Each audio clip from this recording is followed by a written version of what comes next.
Um, so we're going to talk today primarily again about Florida Forever conservation program that has been around in Florida for decades. Part of the reason that this program has been so important and so successful is that in Florida, when we protect land, 9 times out of 10, we're also protecting our water. We are a state where you can't really sort of separate the two from one another. Whether it's protecting land around springs, whether it's protecting areas that provide filtration for our estuaries, protecting land really is one of the key tools in our conservation toolbox to protecting water. Florida, you all, I'm sure, are aware, is a rapidly growing state. I think in 1950, there were 2 million people here. Fast forward to today, and we have 20 million. That boon in population growth that started in the 70s really hasn't ceased much. Obviously, Florida is a wonderful place to live. A lot of people want to come here for our incredible weather. A lot of people actually come here for the fact that we have an incredible environment. So they looked at 2010.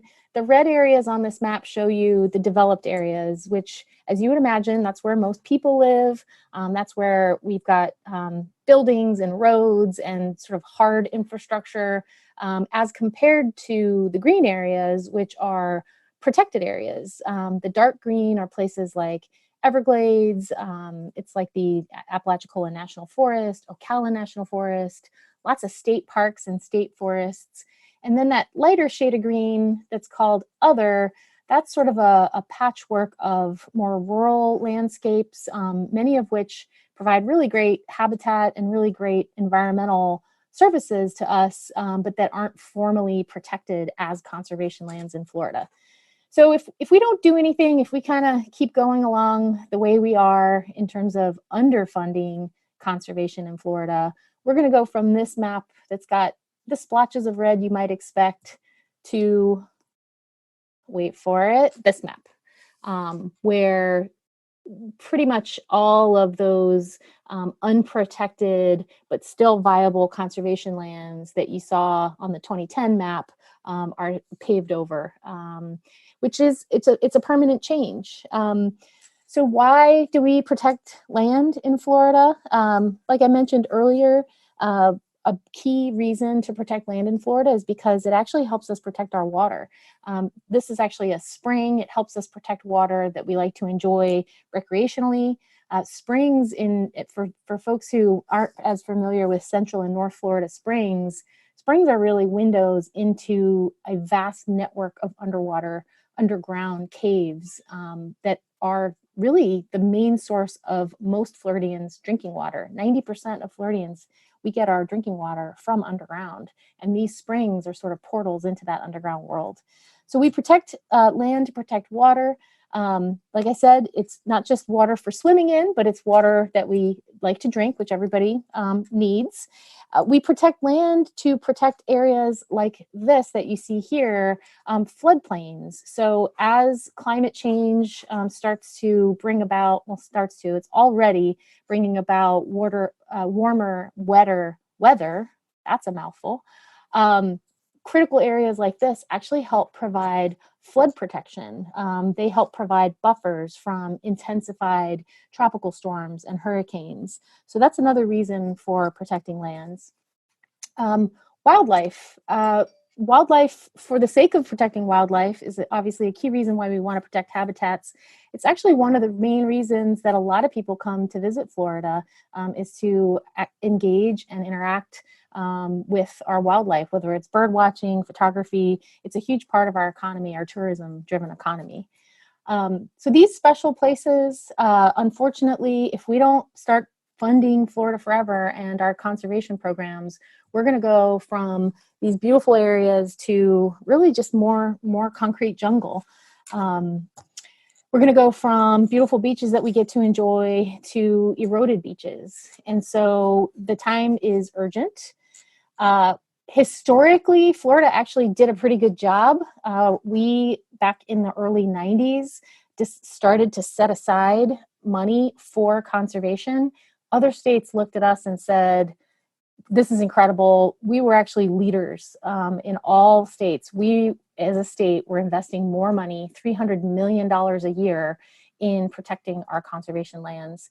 And in fact, $300 million a year, many years, was more than the federal government was spending nationwide on protecting parks and public lands in the states. So other states looked at us, they were jealous. Unfortunately, starting in 2009, 2010, our state legislature decided to go in another direction and essentially defunded Florida Forever, the Florida Forever program. So we went from $300 million a year down to zero.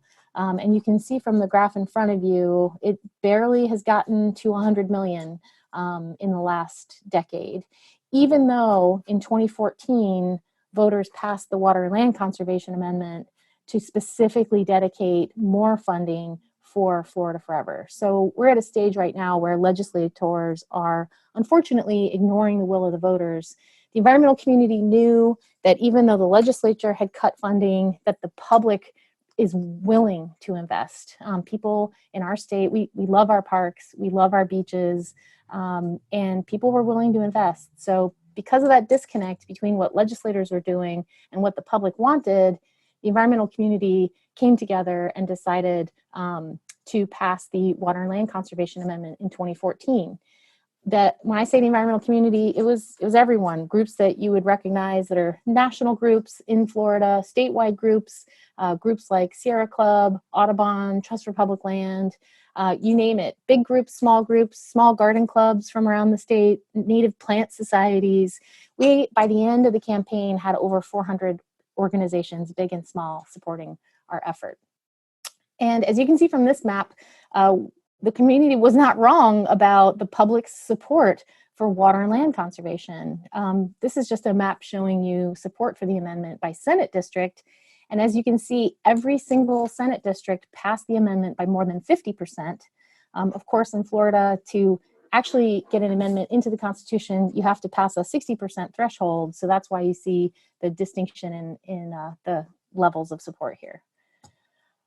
So right now, now's the time. Like I said earlier, conservation is incredibly important in Florida. It's the bedrock of our tourism-based economy. Tourism and development are actually the top two economic drivers of our state. Third now is agriculture. So protecting our conservation lands couldn't be more important to protecting the quality of our lives. And because we're in a legislative session, we're really excited to talk to you all because I know that you all are interested in taking action on helping promote these conservation programs. We are in the thick of the session. We only have about a month left. It started back on January 16th, ends on the 13th, and we've already started to see budget proposals. The next few weeks are really critical because right now is the time to call lawmakers and make sure that before they go home at the end of session, that they are investing in Florida Forever. Unfortunately, the way the budget process works, the governor makes proposals, the House of Representatives makes proposals, and the Senate makes proposals.